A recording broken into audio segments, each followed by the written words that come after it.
Is this working? Hey guys. Hey guys. Alright, so I'm gonna film this video like really quick because I am filming this in between classes, but I said I was gonna do this, so I am indeed continuing to do it to the best of my ability. Alright, so let's get started. Today we are gonna be talking about two books. That's two books. Both of them about very different topics, but both of them, I think, very relevant to our time. They were both shorter reads, and so I decided to do like a dual book review today.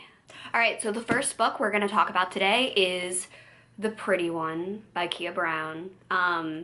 So if you don't know who she is, follow her on Twitter. I love her. I'll probably just like link her Twitter down below. I'd been following her for about a year, and I've just always really enjoyed her perspective. She is a Black disabled woman. I myself have a disability, and so there were a lot of parts to this book that I could relate to, and of course parts that I could not relate to because obviously I am a white woman, but I thought that her insights about the intersections of race and disability were really enlightening. Yeah, I really liked it. I definitely understood where she was coming from. Her opening essay, she talks about chairs, and her strong relationship with different chairs in her life, because of her disability and needing to rest sometimes at weird places. And I was actually sitting in traffic court on a really uncomfortable chair while I was reading that, and her message just spoke to me. Also, as someone that grew up with juvenile arthritis and currently gets quite out of breath because of their disability and their immune system and everyday life, I 100% related to that. Yes. But generally, in all seriousness, I thought that one of the best points that she makes throughout the entire book is just that, like, we don't see ourselves very frequently. She definitely doesn't see herself very frequently as a disabled Black person. But, you know, disability in general. It's always a very sad, pitying storyline. We always die.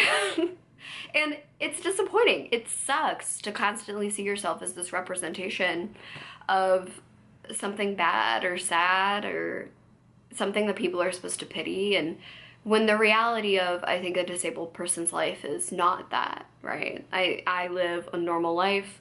I go to school. Yes, I wear a mask every single place that I go. And if I got the flu, I would die.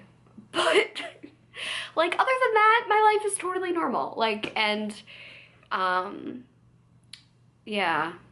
And it's disappointing that it's not in enough movies and film. One of the things that I really appreciated about this was that she has a lot of duality going on. You can definitely tell that she feels conflicted about certain things, that she's very willing to say when she was wrong, which is one of the things that I was the most impressed with about this book, is that she was very able to kind of look back at her situation and admit why she felt things when she did, no matter how seemingly maybe embarrassing or uncomfortable those things were.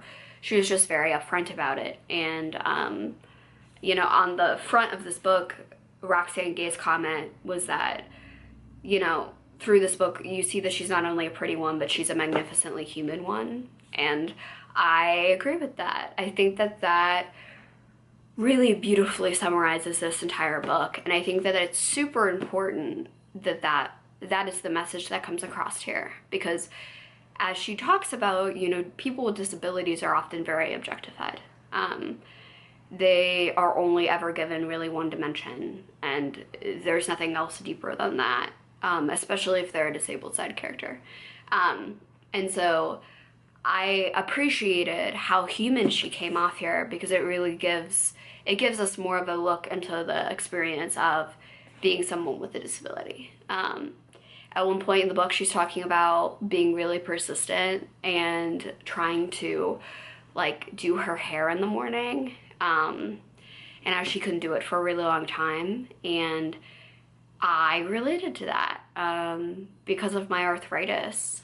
I had a ton of trouble doing basic things, opening doors, holding pencils, all of the things. For a while I couldn't put on mascara because like my hands were shaky, and she talks about how annoying it is to apply makeup with a physical disability, which I agree with, and no one ever talks about it. And so I was like, thank you for talking about it. Thank you. But it's true. Yeah, I just loved it. All right, so the second book we're gonna talk about today is Prisoners of Geography by Tim Marshall. I actually picked this book up the day before the United States did some stuff to Iran, and so it was very timely, as always. Yikes. Before the World War III memes took over my entire feed on social media. So I actually really love international politics. I pretty actively pay attention to it. I listen to a lot of podcasts about it. I don't know, it's always just been something that I like to keep track of, but it's definitely something that I wasn't taught a lot about in school. And so I've kind of tried to close those gaps in my knowledge by reading books, and every once in a while I pick up a book that is more of a generalized history overview, and this is what that definitely is. So this book is good if you want a very generalized history of lots of different places. I think that the strong suit of this book is that he covers a lot of ground.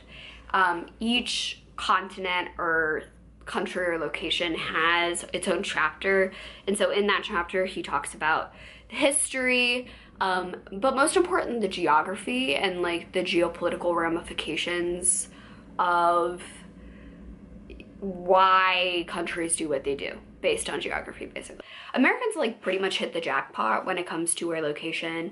To our north and south, those countries aren't gonna attack us, nor do they have the resources. To our west and east, we have oceans.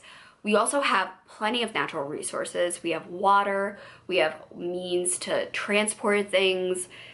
We have both freshwater and saltwater. We have a ton of land. And if you're from Ohio, most importantly, we have a ton of corn. Because that's what Ohio has, corn. Basically, this book just made me realize how privileged Americans are with all of our wonderful natural resources and space. And how, because of that privilege, it's difficult for Americans to understand when a foreign country does something for geopolitical purposes. Because that doesn't really make sense to us, basically. I would give this book a 3 out of 5, I think. It was a lot like, okay, it was a lot like reading a textbook. Like, if this was a textbook, I would have given it 5 stars, but this isn't a textbook. I was supposed to be reading it for fun, and like, it was like a lot. 2 stars, sorry. All right, well, that's all that I have for today. Hopefully whenever I finish my next book, I'll be able to make another video. I will warn you that I have started school, so my reading has slowed down a little bit. And I'm reading a fantasy book right now. I'm reading fiction. I know. Every once in a while, I like a good fiction book. I will say that. All right, thank you for watching. Please like and subscribe for more bookish content. And hopefully I will have another video for you soon, as long as my English major schedule doesn't overwhelm me.